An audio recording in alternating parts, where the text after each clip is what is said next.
Deo autoputa na kome je poginuo makedonski pevač je najopasniji što potvrđuje i struka. Tu se dešavaju neobjašnjive saobraćajne nesreće, a zvanična policijska statistika broji više od 2000 nesreća koje su se ovdje desile u posljednjih 10 godina. Pojedini tvrde da je baš to mesto čak i ukleto. Tu se naime dešavaju neshvatljive nesreće koje se samo nižu. Svedočenja preživjelih usled saobraćajnih nesreća baš na ovoj deonici puta teraju jezu u kosti. Pre 4 godine, vraćavši se iz Beograda prema Zagrebu, naglo sam osjetio umor i volan mi je iz čista mira skrenuo u levo, u brzini od 140 km/h. Proveo sam 12 dana u komi, a kada sam se probudio, prvo što mi je prošlo kroz glavu bio je taj odvratni smeh koji nikada neću zaboraviti, rekao je mladić koji je pre par godina doživeo strašno prevrtanje. Jednom sam se vozila tim delom autoputa. Tada nisam imala saznanja o duhovnim i neobičnim događajima, koji su izgleda normalni za ovo područje.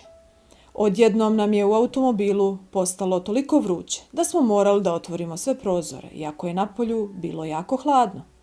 Uhvatila me i jeza kada sam naknadno saznala o čemu se radi, tvrdi devojka kojoj se dogodio trenutak na deonici autoputa A3 koji nikada neće zaboraviti.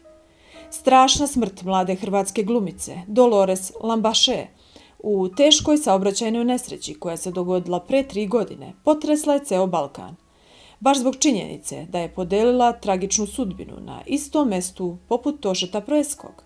Iz priča koje su mediji prenosili, ali i raznim komentarima na društvenim mrežama, govori da su u izgradnji nekadašnjeg puta Bratstvo jedinstvo uzidavani krstovi i nadgrobne ploče i da ovo što se dešava sad na autoputu A3 upravo predstavlja diranje u mrtve.